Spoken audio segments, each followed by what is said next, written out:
Hello, my name's Dylan Jones. I'm the editor-in-chief of GQ magazine.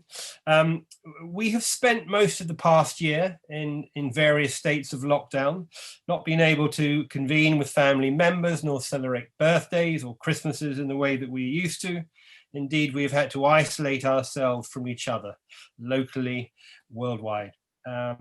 Alistair Morrison, one of the UK's leading photographers, was faced with the same situation, except he relies upon having people in the same room as him to take portraits. So in effect, he was rendered useless. No offence, Alistair. But he found his own solution. He asked 1,000 people to come to his computer through Zoom, and his computer screen became his studio. And so what began as an idea to create portraits ended up as a documentary, an emotionally charged film relating the conversations between Alistair and individuals from over 100 countries. And the documentary is called Time to Pause. Alistair is with us today, along with the esteemed actor Simon Callow, the Jamaican rap artist Nadirah-x, who was discovered by Dave Stewart of the Eurythmics and lives and works in Los Angeles, and Stephanie Tonge, a London ICU nurse who worked in the Nightingale Hospital during the first lockdown, all of whom have taken part in Time to Pause. An eclectic mix of guests, you might think, but Time to Pause is very much about storytelling and the way that we have all coped with the uncertainty of the pandemic. It is a film which has revived the art of conversation. So, Alistair, can I start with you? When did the first lockdown begin for you? Well, I can tell you the exact date, March the 16th. I was up in London putting up an exhibition on a gallery wall, only to be told by Boris at 4 p.m. that I wouldn't have an audience. So I literally left London and wondered what I was going to do. And the drive back, it did occur to me, as you've said, that I've spent 40 years photographing people, but I can only do so if they're in the same space as me. So, in one of those moments of I've got to do something, otherwise I'm going to be bored stiff, I thought to myself, well, why not communicate in a different way? And the idea came to me that technology, which I knew nothing about, I'm of that age, Dylan. I knew nothing. I didn't know how to Zoom. I didn't know how to do anything. But, that has now become commonplace in most of our lives, I suspect. And I just decided that I would go and meet as many people really for the idea of photographing them. Where did you pull all these people from? Because there's a huge variety. Well, really, at first it started as almost like a diary system of people booking up to have their portrait done. But after probably about 2 or 3 days of realizing that a lot of people were coming, they were really booked in for a 10-minute slot, and 9.5 of those minutes were totally about the conversation. And 30 seconds at the end ended up being the photograph. Yeah. So it was the conversations that fascinated me more and more. And then I began to realize that, potentially those who were coming were people who knew my work, but there wasn't the diversity that I wanted. So I began to look at other opportunities of speaking to individuals around the world, and partly through charities who, literally were taking phones out onto the streets of Calcutta on my behalf. So as I sat in this chair, I could talk to people on the streets. And when did you start to think that this might be more than a series of pictures and conversations, that it might be more than that? Well, I think probably at the time that I started to speak to the health workers, because I saw this contrast between the uncertainty of all of us who were told to be at home and the health workers who were actually as uncertain themselves. We always expect frontline health workers to be, rather like a pilot. A pilot will get us from A to B, and a nurse and a doctor will make us better. But the more I spoke to them, the more I realized that they had a lot of anxiety as well. They have parents, they have grandparents, and they didn't know what the virus was. So at that point, I saw a real connection in a way between everybody. those who were being helped and also those who were helping. And when did you first start talking to Stephanie? Probably back in April of last year, and I've stuck with Stephanie, poor thing, ever since. Really, she's given me such a perspective of the emotional, personal side of her position. You know, she doesn't just leave her home to be a nurse. She is Stephanie Tonge, who has parents in Wales, and she couldn't get to see them, and you know, she is the person. And the more I got to understand that, the more I realized that Stephanie was very open to telling me how she felt, and that was very important, because Time to Pause is very much about everybody's emotions. Stephanie, hello. Hi. How did it feel connecting with Alistair and telling your story in Time to Pause?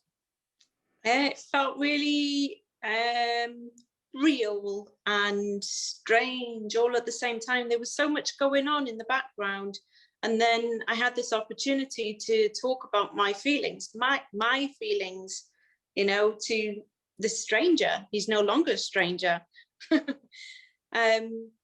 Yeah, it was quite surreal. And are you at work now? Yes. Well, thank you for taking the time out to talk to us. We very much appreciate it. And has taking part in the film helped you in any way to understand what other frontline workers are thinking around the world? Yeah, absolutely. It gives you a better perspective. It's not just, you know, you could quite be in your own little bubble of emotions, knowing that you're not, because you work with colleagues anyway, day in, day out. But worldwide, you're getting to speak to other people as well, and they're going through exactly the same thing. Does it help? Yes, it did. Well, it did help, yeah. No, thank you. Alistair, you used the idea of home theatre very well in the film. How and why did you connect with Simon? Well, I suppose I'll answer that in two ways. Initially, in speaking to people from around the world, I understood that I was being given the privilege of seeing them in their private spaces. You know, we were all told that we had to go back home, and for those who had homes, we were pretty much set in our homes. So, you know, actors were performing from their living rooms and kitchens, and dancers found space in garages. And I remember a French concert pianist saying to me, you know, he's performing to thousands of people through his computer, and he could be in his pajamas or, as he described it, with all the mess around me. But he, unlike going to a concert hall to do exactly that, he was doing so from the privacy of his own space. And I like the raw reality of all of that. And I felt that it sort of equalized us all. And I began to understand that a lot of the people that I had photographed were forced into creating their own spaces as their own theaters, if you like. Sure. And, you know, obviously, with Simon, we've done many things in the past. Simon has always been a great supporter. And I just felt that he had the raw ability to be able to just come to a Zoom call in his dressing gown as he would, and be Simon Callow the person, not necessarily Simon Callow the actor. And that's what we found, and that's what I wanted to see, because it equalized us all. We weren't going out as peacocks and saying, I am a photographer, I am an actor. We were just all individuals in the same situation. So, Simon, there is a rather pertinent use of the Shakespearean narrative in the film, especially when the various nationalities perform all the worlds of stage. How did you find the experience of your own isolation and also performing from the privacy of your home? Well, clearly, it's very, very different from the experience of playing to an audience. Of course, we also act on camera, and we act, we've been streaming things, so we're not unfamiliar with the idea of performing. What is unusual is to perform from your own house, but we're very used to performing without an audience.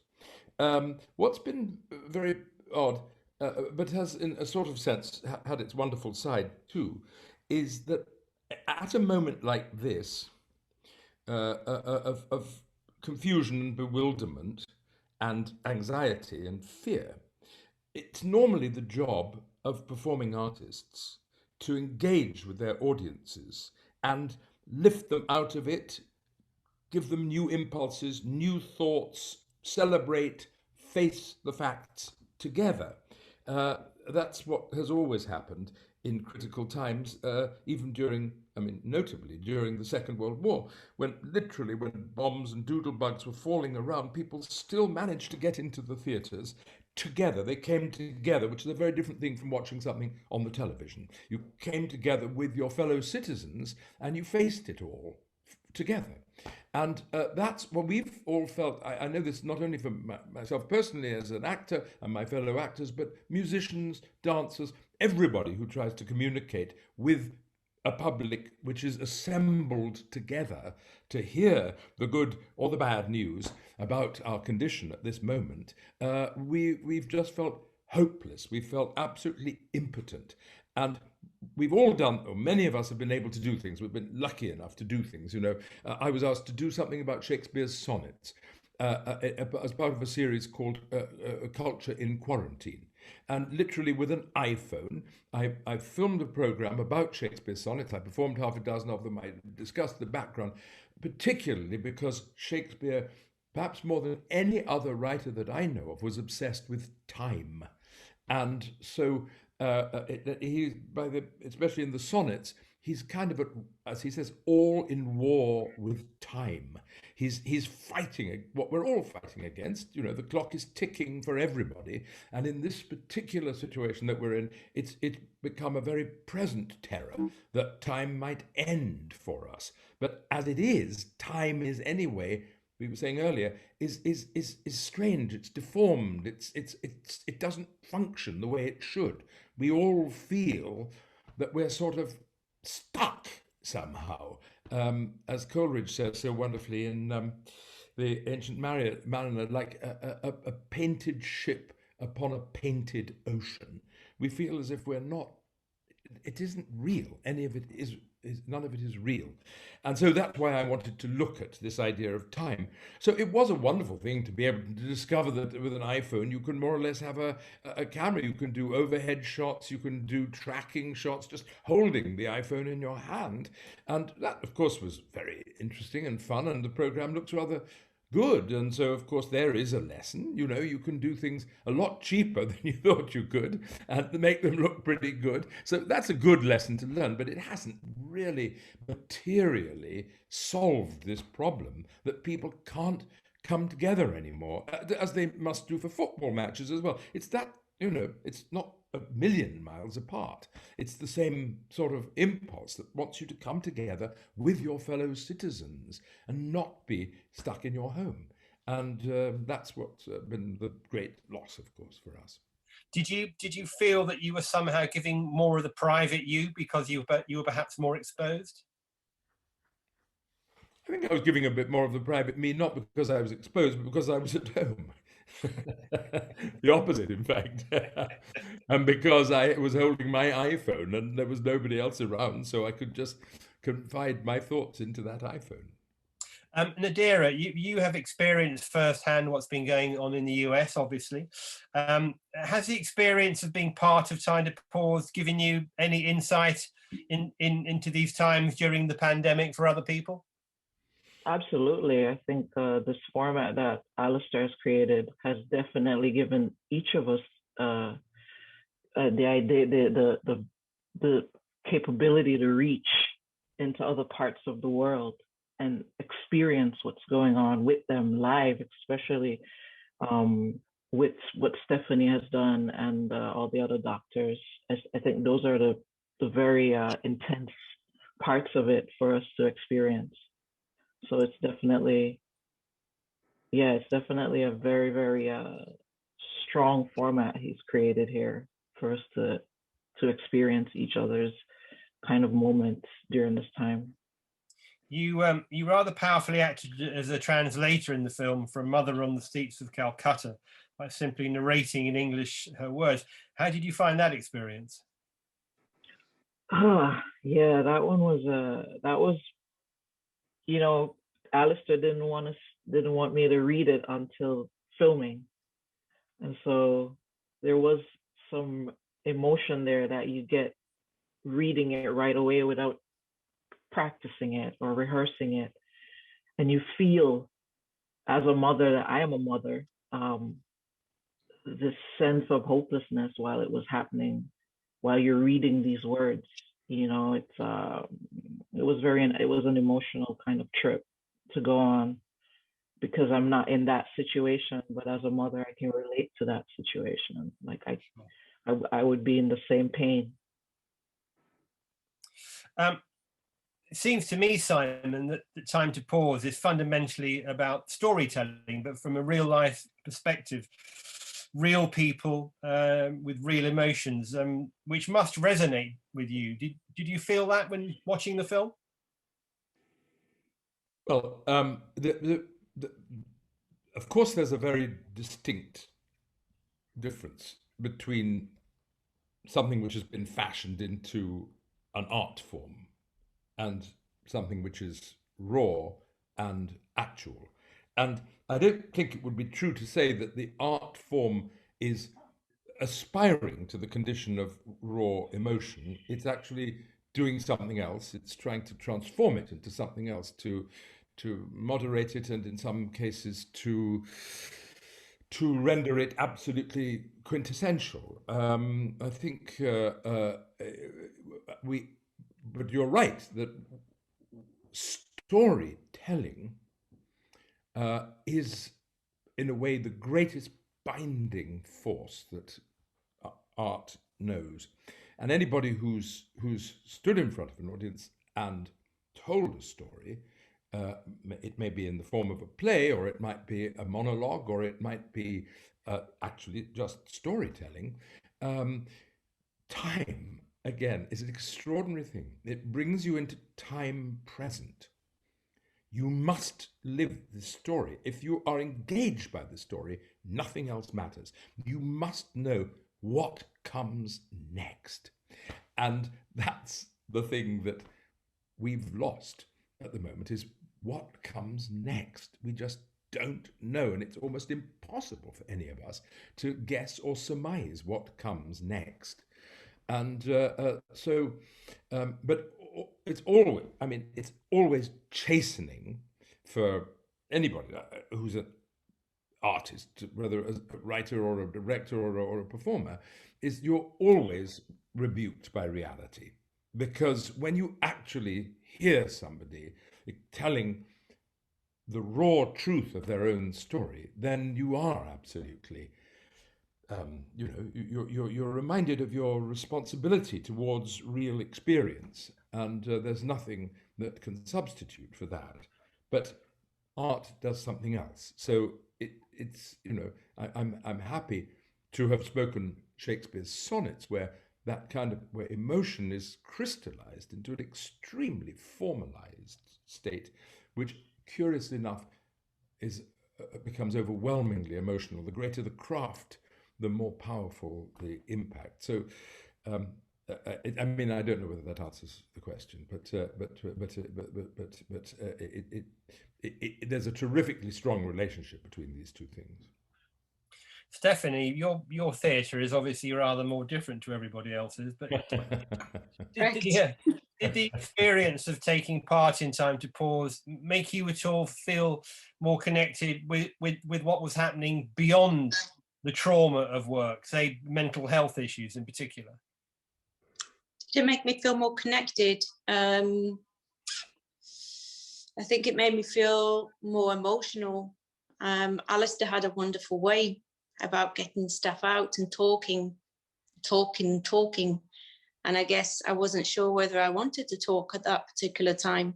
Right. I was talking amongst my colleagues, and then Alistair would come along and ask some questions. And I thought, oh, that's a question I thought I'd buried, my emotions aside. Yeah. They were very emotional. but the connection, I think, came after, because there was just so much to do at the time. There was so much to think about. We didn't know what we were dealing with.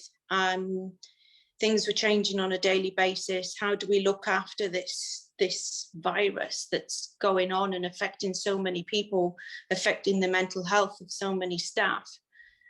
I got to think and become a lot connected after. Interesting. Now, Nadirah, your music and lyrics concentrate on real life situations. Did the actual reality of meeting others through Time to Pause, like Stephanie, give you further inspiration for your work? Absolutely. That's one of the things of being in isolation, or, you know, being in quarantine and not being able to do your normal day-to-day, is I just kind of sat here and I worked on completing 2 projects and writing and starting my 3rd book. And it was just, you know, like Simon said, you had time. And what are we doing with this time that we have? The days started just melting into each other. Some days I'd wake up thinking it's Tuesday, but it was Thursday. It's a strange creative space to be in, but it also allows you those moments to just dive in and look up and it's 3 a.m. And you're like, oh, okay, well, I guess I'll go sleep because I can get up whenever, you know. So, yeah.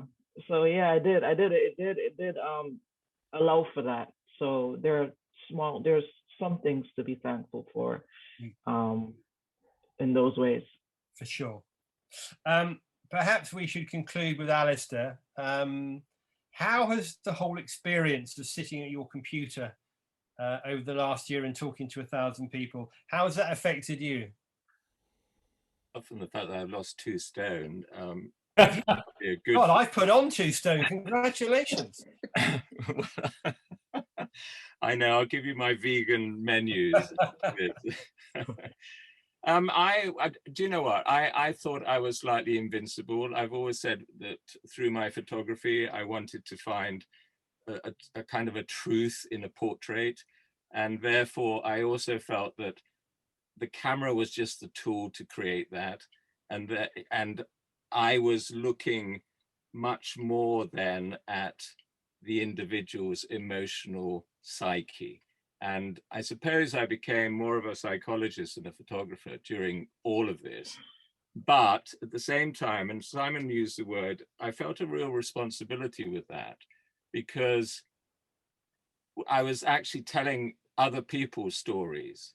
You know, I'm the one who received hours and hours and hours and hours of footage. So you then have to then get a variety of various stories in there. And actually, I kind of forgot that potentially I might have issues as well, because I had so many people to chat to. And I remember, and you know, commonly when you get to a rap moment, you know, the composition is done. You know, even Stephanie, her rap moments when someone who's been terribly ill has left the hospital. Simon, when you've finished a play, you feel exhausted, but hugely down and depressed and emotional because you've taken it all in.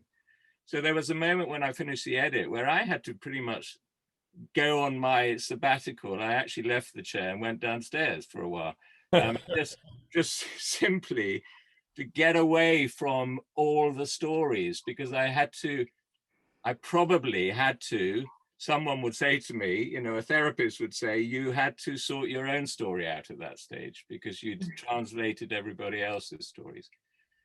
But, you know, that's the pause moment. Time and pause is very important. And we are still paused. And, you know, where we go from here is going to be very interesting.